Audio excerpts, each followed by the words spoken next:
Welcome to Lead Smarter, Not Harder, your stop for how to stand out as a leader. I'm your host, Jason Davis, and this week, my guest, Sean Johnson, talks about how managers can lead engaging virtual meetings that improve communication on their teams. Let's go.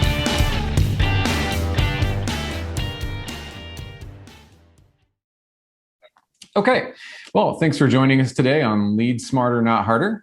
My name is Jason Davis. I'm your host. Today, I really wanted to get into talking about improving communication with your team using virtual communication tools. And really that talks about or gets into using or having more engaging team meetings or conversations with your employees so that you can make sure that your communication is getting across or understood or heard, so your employees know what's going on coming out of team meetings or any kind of communication or conversation you want to have.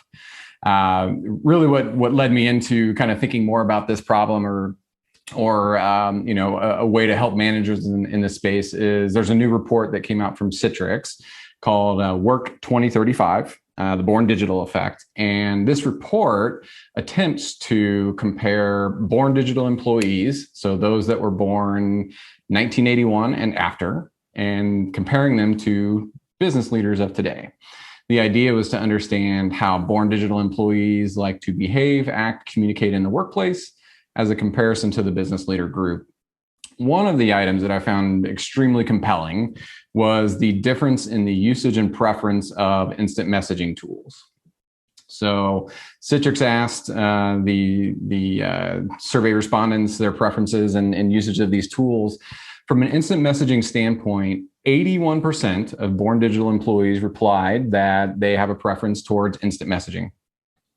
Only 21% of business leaders replied the same. So you've got a 60% gap in the preference of a way that two groups of employees, one being born digital, the other being business leaders, like to communicate. What I thought was also interesting that came out of that was the preference or kind of their thought or positive sentiment towards that tool as well.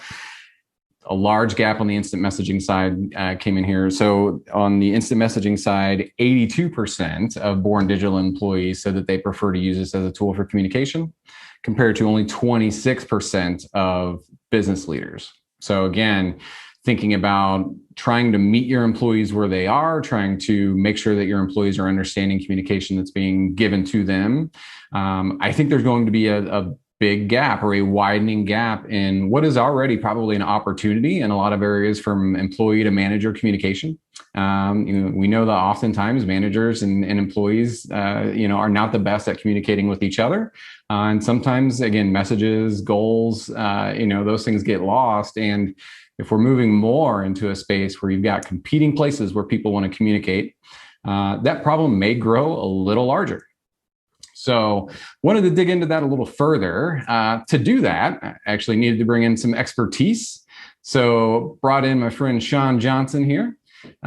Sean has decided to join me for this call. Really wanted to dig into this topic. But really first, Sean and I met each other kind of randomly a little bit on LinkedIn. I think we had a mutual connection from Kara North, right, Sean? So Kara was a connection there, and Sean and I just started engaging with each other since then. But then we both got on this topic or on this conversation of improving communication and helping people engage better in virtual meetings. And Sean demonstrated he's got a lot of expertise in this space. So I thought I'd have him on. So Sean, why don't you go ahead and take a couple minutes, introduce yourself, and tell us what's going on in your world. Hey, thank you for having me, Jason. So I'm Sean Johnson. Currently, I am a corporate trainer for a company called OnTrack, and we're located out of California. And our company, we are a digital healthcare or virtual healthcare company, and our entire workforce is 100% virtual and has been since the start. And so my job as a corporate trainer is I do all of our onboarding for all new employees every Monday. And then on Thursdays, I actually give a 2.5 hour long advanced Office 365 class. And so we really try to deep dive into the different tools that we use, including our messaging platform, which is, Microsoft Teams. Great. Cool. Yeah. And so obviously a lot of experience, a lot of time spent, using virtual communication tools, probably going a little bit back and forth on what's working for you, what might work for others, and just different ways to kind of engage in the audience. So tell us a little bit more about what you do there at OnTrack and more about your background and maybe kind of why you've got some expertise in this space. Yeah. So during as part of the onboarding, I'm walking all new employees through all the different tools that they're going to use to be successful right away. So that's Microsoft Teams, that's Outlook, that is, the various websites that we use. And then from there, and that's just kind of, the day one stuff. Part of what we're also, covering is, company culture and our mission and our vision, very standard kind of day one type of materials.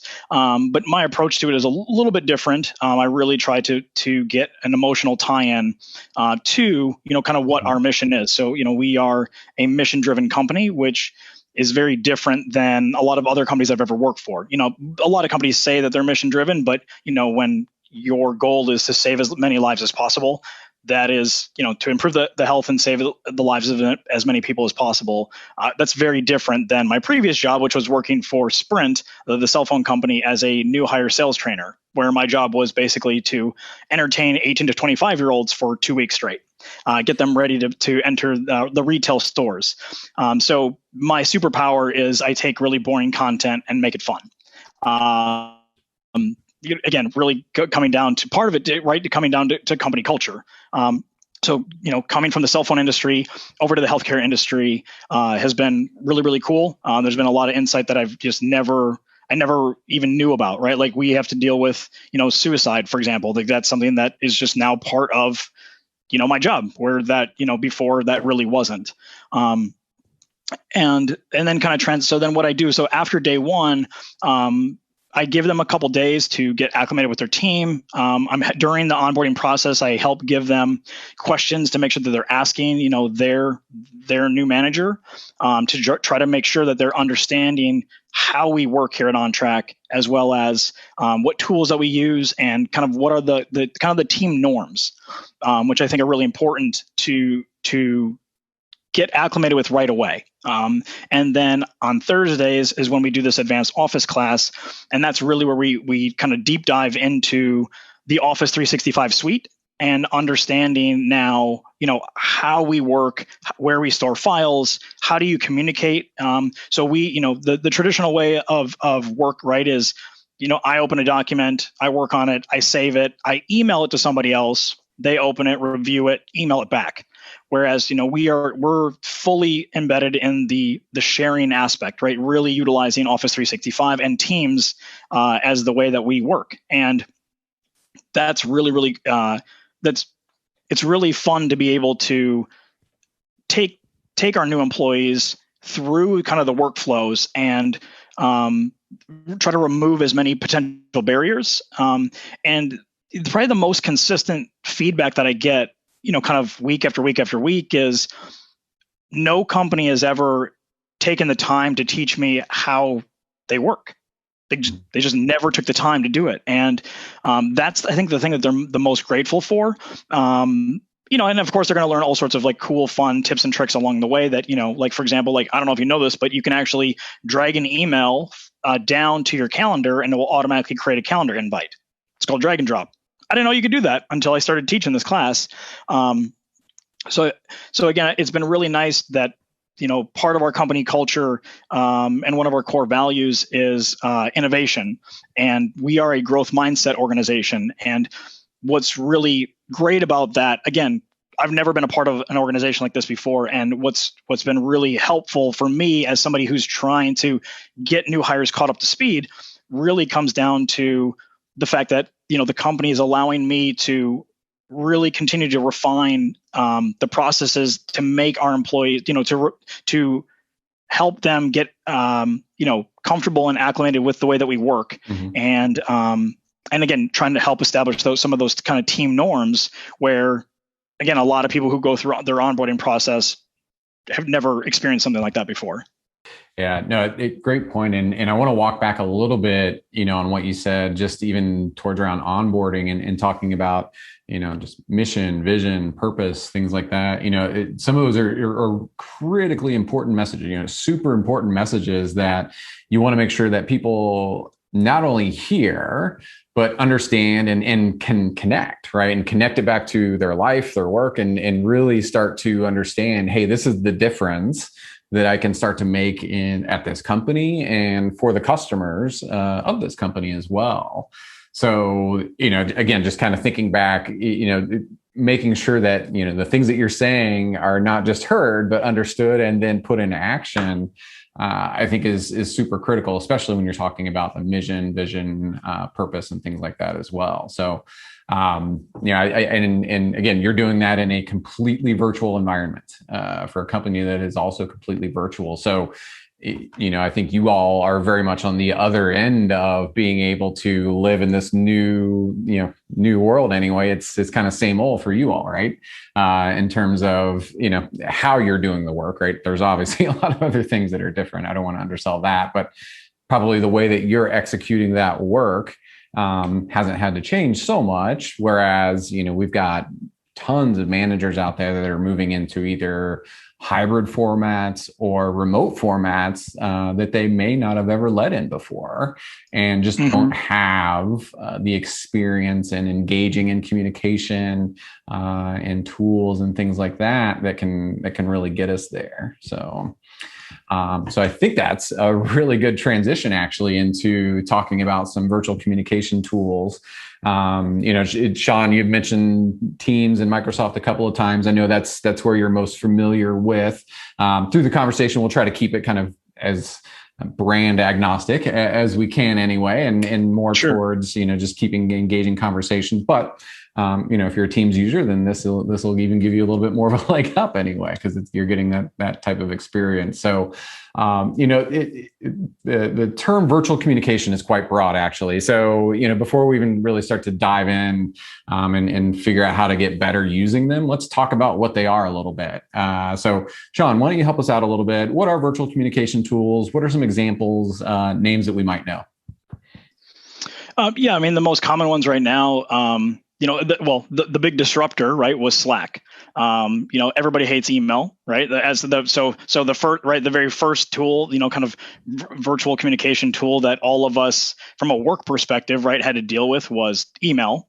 And then you have stuff like Skype, right? So you had, email and Skype or MSN Messenger, for example, and, some of the previous, IM platforms.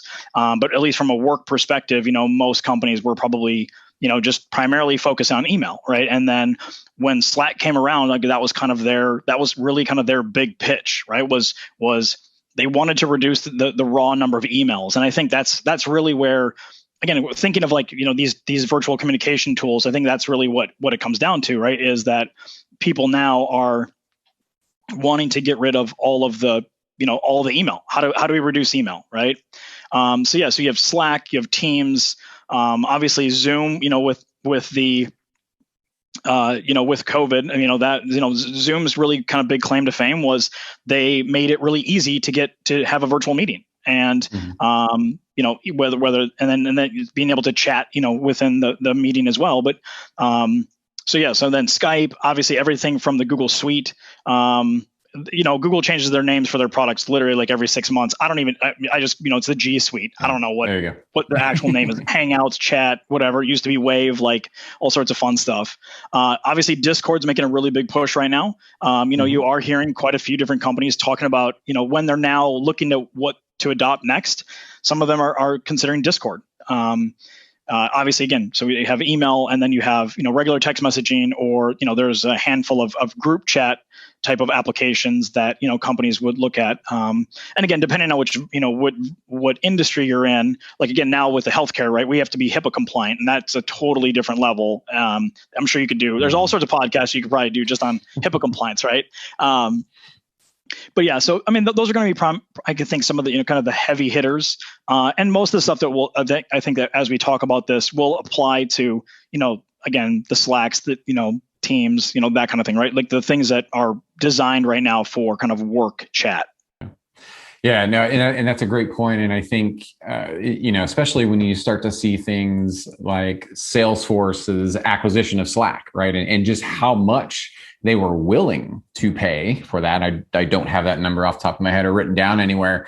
But it was an extremely large amount of money. And I think it was the highest premium paid for something like that from a company. So it really goes to show not just the importance, but how vital those tools are starting to become to different organizations, especially when you see an organization that's as well as put together as Salesforce making such a big leap into something that's a little bit adjacent to their core business. You should listen. I feel like anyway. So you should start to pay a little bit more attention. So no, that's good.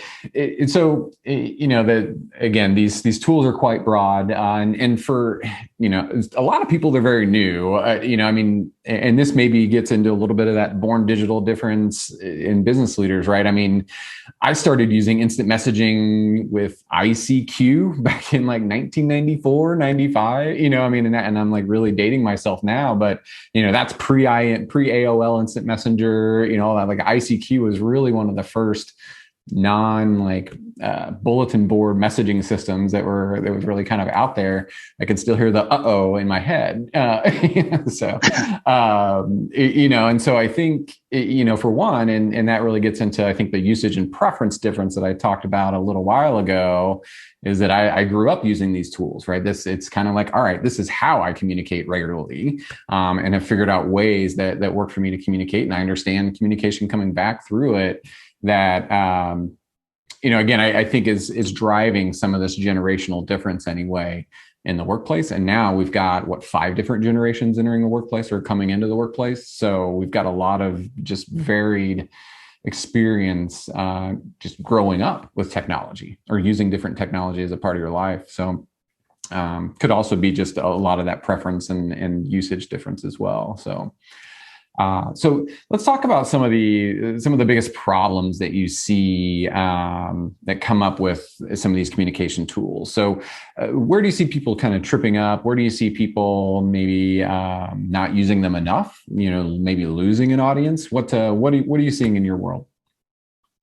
Great question. The first thing, I guess, for me is that it's kind of a chicken and the egg problem. Companies that have their old way of doing things and they're looking to get into something new, or maybe they just did adopt something new, right? Well, again, is the tool, for example, is the tool robust enough because maybe they jumped on really early and maybe it didn't do what they wanted it to do, and so or even if you kind of look at the migration from, say, companies that were all in on Microsoft, well, then they use Skype. And so Sprint was a good example of this, right? So we transitioned from, everybody used Skype, and then they used, Skype chat.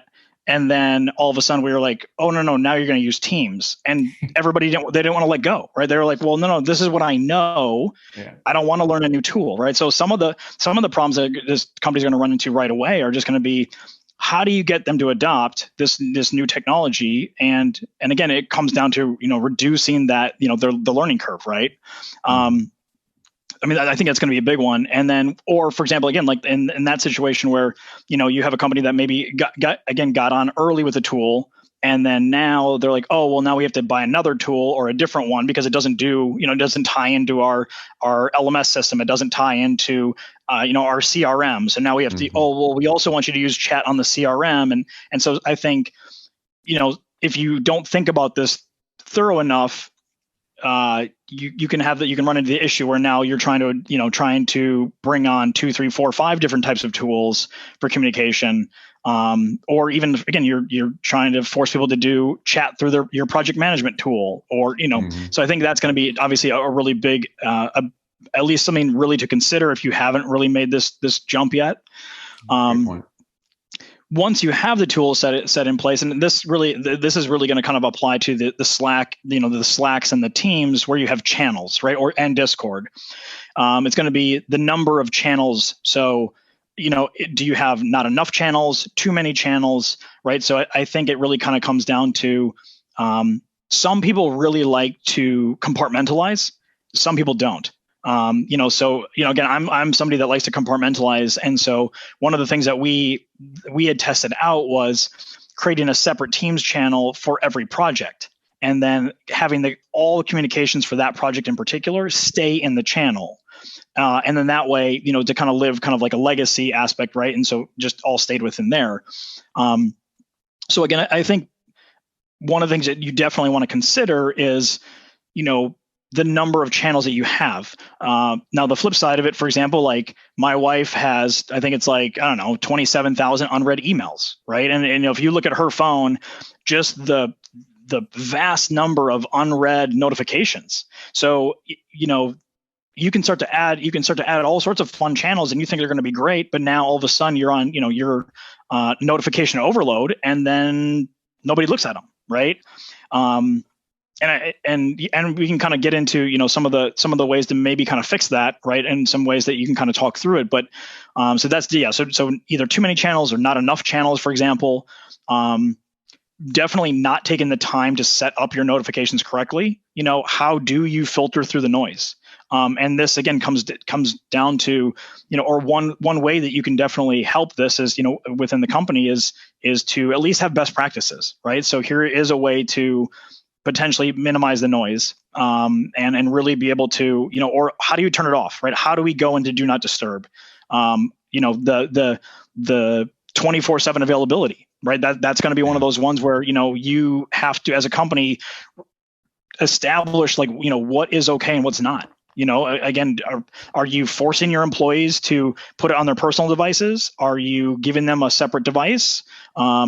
Or is the expectation like, well, we'll give you a cell phone stipend, but then, you have to have your email and you have to have IM and you're 24/7 available, right? So again, that's going to be something that you definitely going to want to try to talk through or iron out as an organization, when it comes to these tools. Mm-hmm. Another one, again, so one of the things that we've shifted over to is, utilizing our project management tool that also incorporates, instant messaging or communication with the tool itself. One of the so far we've been using Asana, and I really like Asana for the way that now my project manager can put together tasks, and we can communicate within the task itself. But again, that's another one where now we've added another way to communicate on top of this. And so one of the things that we did early on was we said, okay, no more communication through Teams except for direct chat, so that we kept all of our communications in Asana that related to the work. But if you need to get a hold of me, IM me through Teams. And so I think, again, that's another one of those ones where, if you have if there's too many ways to get a hold of you, same thing with email, right? So you can email me, you can IM me, you can Asana me, you can Confluence me, you can write in, you can send me a text message on my cell phone, right? There's so many different ways to get a hold of people. That's the other side of, kind of going back to too many notifications and then end up getting ignored. Just having too many ways to communicate. Yeah. So there's probably three things actually there that I want to talk about or just unpack a little. And the first being, so I ran into this with my team at my last company, actually, was the issue you talked about is where do we store things, right? Do I put this in the shared drive or do I put it in the shared files in Teams, and having that conversation. And I was like, well, I don't know. We had to work, we didn't work through that as a team. We did eventually, but I hadn't gone through that initially beforehand either, and really trying to create those norms and those things that you're doing again, so that everybody starts to learn and understand, all right, this is the new way that we might be doing something. Having that structure around how you're going to do that. The other thing I that you said that I thought was really interesting was around just norms and best practices around when you use those tools, like time of day, like in terms of evening, when people are at home or whatever, if they inadvertently left themselves available, is it okay to message them at 8:30 at night? I don't know. Until you have that teams and norms conversation, who knows? And then, the other issue you get into are hourly workers, and you've got all kinds of different legal issues in every state that may apply from an overtime perspective. Can't talk to, or you can't expect people to answer a, company device, if they're off the clock on an hourly roll, unless you plan to pay them, right? How do you start to work through some of those things? If that is, the situation that you've got, I think it just makes a lot of that, just a little bit more challenging in the terms of, how do you interact with different people? So, no, I think that's some really important points that you made there. So wanted to talk a little bit about, what tends to happen, when these tools are misused, or, when you're in meetings and you feel like you're just starting to lose people, when people start, multitasking. I'm always very good at multitasking in web meetings, as is everybody else, right? I can't tell you how many times I used to look at my partner next to me in the office and be like, all right, I'm going to multitask on this meeting. You cover me here if I need, and we both know that I'm only actually doing one thing and kind of listening to another. Mm-hmm. But let's talk a little bit about, when managers or, you're delivering communication, what happens when people start to lose attention, lose sight, lose focus of what's going on? Yeah. And I'm going to take this kind of from my perspective, kind of early on. That's one of the things that I do. So, a little bit of extra kind of context. So I spend 8 hours on Microsoft Teams every Monday. So as you can imagine, my job literally is to keep them engaged.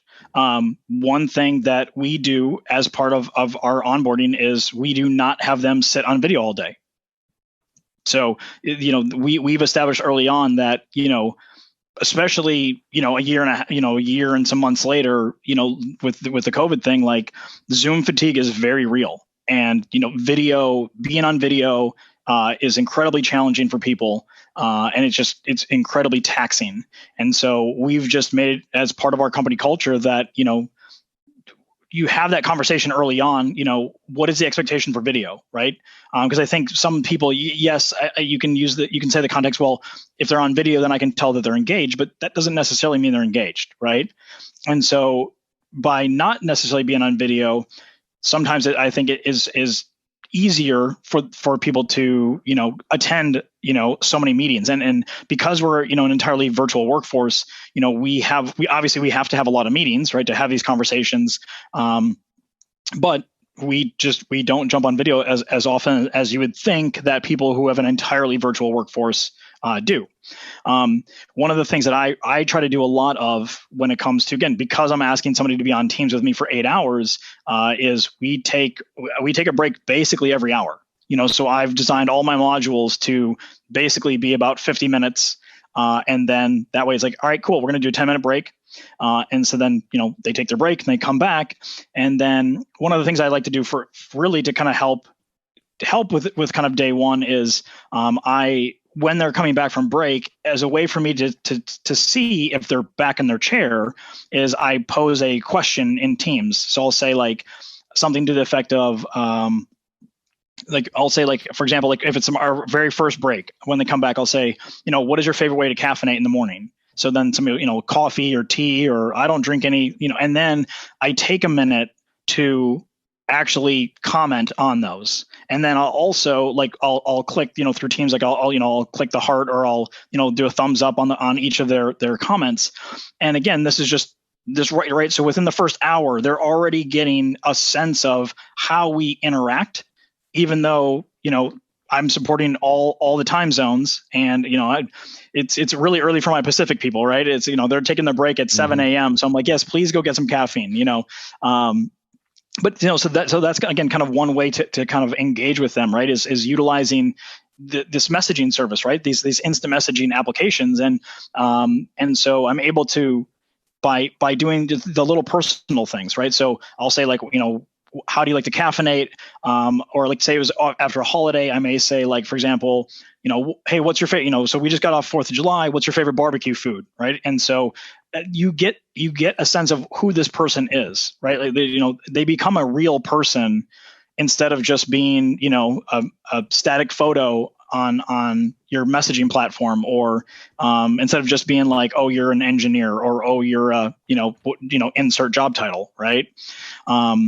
And yeah, just to kind of create some of that engagement. So I utilize the text chat a lot through my meetings, especially even my meetings that are just an hour long, right? When I'm giving a training, for example, I use the text chat as a way to gauge, in order for me to kind of measure engagement, right? Like I can actually see without seeing who's paying attention or who's following along. And I use stickers.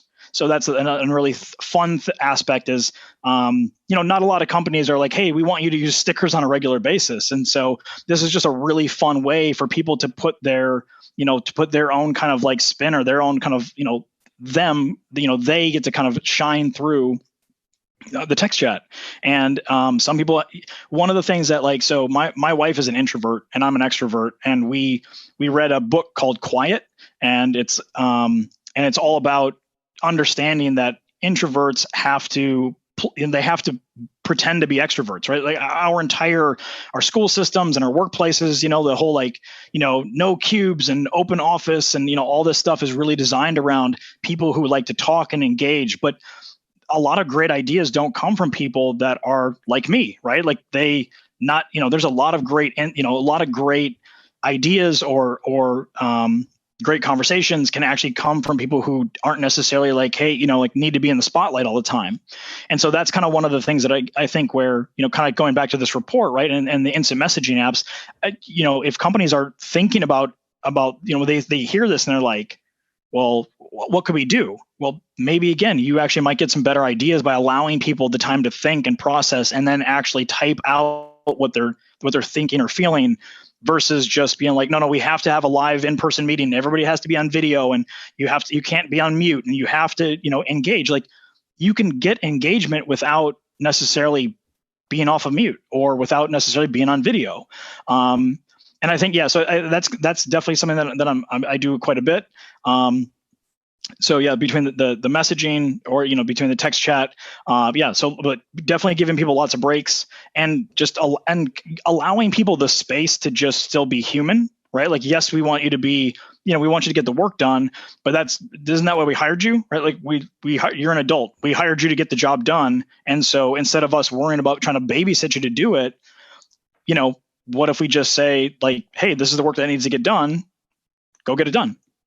Yeah.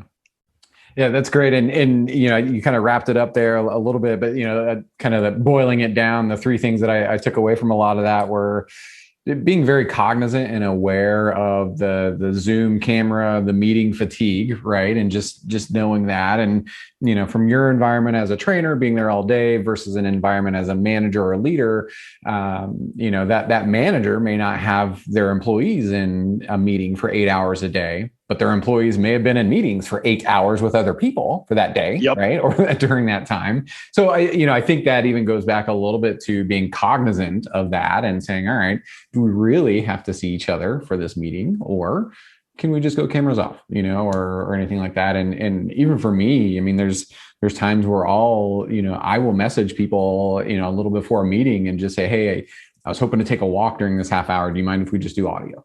And just kind of throwing that out there, and again, just being cognizant of the fatigue. Too, you brought it up a little bit. Oh, go ahead. Sorry. No, I was going to say, especially if all you're going to do is present a slideshow or present an Excel file. Why do we need to be on camera if all we're going to do is, we're all going to look at the exact same document. We might as well, let's save one of those videos, right? Let's try to just visually check out for an hour. Yeah. And that would definitely be a nice break. Or like you said, like, hey, I'm just going to go on a quick walk while we're talking. Like keep the blood flowing for the day, get some vitamin D. Yeah, because that was one of my, favorite things to do in an office environment was to take a walk and have a meeting. I mean, I was in a situation where we were fortunate enough to do that, but it's just a different way to meet with people and breaks you out of that norm, which I think is a little bit of what we're trying to get out here too, right? Is how do you start to break out of the virtual meeting norms a little bit when and we've not even made them normal yet, but we're already trying to find ways to to make them a little bit more unique. So yeah, so beyond really, being cognizant of that load or how much time is being spent there, you talked about making it a little bit more human, right? Like take the conversation outside of work or what's going on outside of work and just making light of different things, can really help from an engagement standpoint. And again, that's something that managers hopefully are doing anyway in their regular day to day. And it's no different than what you would have done in maybe the first 2 minutes of a meeting. Again, if you were all meeting in a room somewhere at a location, there's always a little bit of chit chat that happens at the start. And then the last thing that I took away out of, what you're really saying is, just like any leader would in an in-person meeting, is put some personality into it, right? You like to use stickers and different tools that are available within Teams to do those things, but put some of that leader, some of that manager personality back into the meeting. It doesn't have to just be someone talking and then other people listening, or a video and then other people listening, right? There's text, there's other things you can do, there's thumbs up, you can applaud people, right? There's all kinds of different ways that you can use emojis and stuff like that during meetings to just make them a little bit more engaging and make them a little bit more human. Just it's again similar to what you might have done in an in-person situation as well. So. Yeah, and I think that kind of brings up another point. When it comes to managers engaging, like one of the things that we do, obviously, we're meeting once, so so we meet once a week, right? Like I meet with my manager once a week, and that really is more of like just talking. Like, right. It's like, that we need to kind of add the personable aspect of it. Right. It's like, because we don't, especially right in the virtual setting, because we don't get those in between moments, it's not, we can't just go grab a lunch. Right. We just don't have that luxury.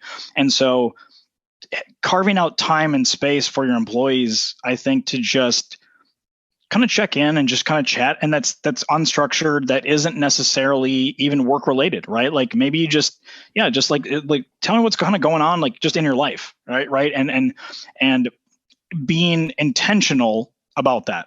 And again, and yes, we're going to have 80 bajillion meetings for the next over the next week, but what if we just carve some space out or just meet as a team, right? And one of the things that we did too is so we have a Microsoft Teams channel that's just specific. So just for my team, we have a specific channel where we are sharing, photos of our families and like fun stuff that we're doing, right? And it's just a way to help engage that still keeps it personal, right? Or personable. So our company employs hundreds of nurses, and one of the things that we've also done for the nursing community as well as our outbound sales community is we have a Teams channel called the Water Cooler, and that's an aspect where everybody's again doing the same thing, right? So they're posting, fun pictures of family and pets and graduations, and I'm actually part of something called the Fun Committee.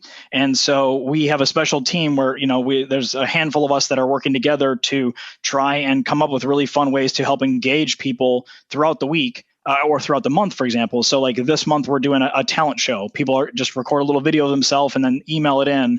I lead something called Midweek Moves. So every Wednesday, I do a 10-minute session where we have, hundreds of people will jump into a room, and I'm dancing on camera. We're doing like desk stretches or desk yoga. And then we also we play a game. So we actually use the whiteboard feature of Microsoft Teams. And again, so you can do this within, all sorts of different tools, right? But, you could use a whiteboard function, and we played Pictionary, for example, and we have two teams, and they're everybody's off mute, and they're trying to guess as people are drawing these pictures, over the internet. So there's a lot of things that managers can do, I think, to really help engage with their team, not only again during meetings, for example, but then also again in other ways that if how do you take that in-person type of experience, and how do we create a safe space to allow people to be able to express, to be able to share things that are important to them. This, kind of going back to the report, talking about like kind of job satisfaction, right? Like if you worked for a company and you were happy with, again, it's all virtual, right? You're working from home, but yet you're still feeling like you're part of a team and you're still part of this, bigger organization and right, the greater goals of the company. I feel like a lot of people would be much more inclined to stay in that work from home environment, being that they felt like they're still a person, right? Like they still actually exist versus just being like, well, yeah, I work for this company and it's just through the Ethernet cable, but or over Wi-Fi, right? But it just, feels very separated. So yeah, I think managers in particular really have to look at the way that they communicate with their teams and try and figure out ways to balance the work side, but also the person side of that. And how do you continue to inspire them on the person side to do amazing work? No, that's perfect. Especially where you talk about creating that safe space. Again, which we were probably challenged with in a physical environment, I think is even going to be more critical and still a big challenge in a remote or hybrid environment as we go forward. And then just that ability to work, talk, and communicate better back and forth in a way that achieves goals, allows people to share their frustrations or share what's working, or just allows that good manager to employee relationship to develop, to really be able to blossom and grow. So we did another thing too, which I thought was helpful, especially in a virtual setting, because if you can't see somebody, right, you can't sometimes read their, even with the camera turned on, you can't necessarily read body language the same way. And so we as a team norm, and in fact, as a company, we have something called psychological safety. And this is like a really, really intrinsic part of the way that we operate. And one of the things that we say at the start of every training, as I talk about psychological safety, and tell them, again, training is a safe learning environment, right? And this is okay to make mistakes. But the other side of this is, if you're in a meeting or something happens to you, you can, we've said this is okay. You would say, I'd be like, hey, Jason, psychological safety. And then once I say that word, then okay, I'm going to be expressing something that is more of an emotional thing, right? So this is going to be something where, maybe I feel like, maybe I feel like you critique me a little too hard, or I feel like, I wasn't heard. And by having a safe word, that's allowed us to really that's allowed us to have much better conversations. And again, especially, and it could happen anytime, right? So it could be when you're not looking at them, but just, having a safe word allows for that type of a way to communicate. But it also goes to the manager as well. The manager also needs to be able to say the word psychological safety, and the employees then can say, okay, my manager needs to, talk about something that's going to be heavier, or could be more emotional. Yeah, that's really cool. I like that a lot, actually. It creates a really, it takes people a lot of courage sometimes to be able to speak up in meetings, especially when they may not be as outgoing or outspoken, or you're with a group of other people that are very outgoing and outspoken, and you just kind of get railroaded all the time. Creating space for everybody to be able to kind of say, hey, I'm about to say something, and it's taking me a lot to even say it, right? And just kind of signaling and putting that out there, and just, like, don't throw tomatoes at me when I say this. It's, it's taking me a lot to really, say what it is that I want to say to everybody. I think that, it's great. It creates exactly that psychological safety in that space for somebody to really be able to communicate. And I think, again, being aware and cognizant of allowing people the space to do that, and giving them the space to do that, not just allowing it, but giving people the space to do that is huge in a virtual or remote environment. So it's great. I like that. That's really cool. All right, well, let's wrap this thing up, shall we? So, before we close out, is there anything that I missed that you really wanted to throw in that you're like, yeah, people really need to know this on virtual communication? We covered that up, beat that up quite a bit. All right, you feel good there? Yeah. All right. Good deal. So what are you doing today to stay happy and healthy? Well, actually, so I had a ton of challenges. Again, being incredibly extroverted. And on the predictive index, I am the persuader for Myers-Briggs. I'm an ENFJ, so I really miss people. And so that was a really big challenge for me. One of the things I actually started doing was, working from home. I was just sitting in my chair for 8 hours. And so I started actually doing, I created a reminder on my iPhone. So every 2 hours it goes off and I do 10 push-ups and like 25 sit-ups. And so I started doing that, like 5 times a day. And then I didn't feel as sore. I didn't feel as fatigued, so that was really a big thing. And then water, having a water reminder, that goes off every hour. And it just, again, like I have a lot of notifications that are going off every day, but that's helping me drink more water. That's helping me stay more active and more fit. And that's really, from the time before I started doing that versus now, that was huge. And I was doing push-ups on my knees, for example. Like I wasn't strong enough to be able to do them. And so, eventually I got off my knees, but it was just a simple start. Actually, how I started was I walked for 60 seconds.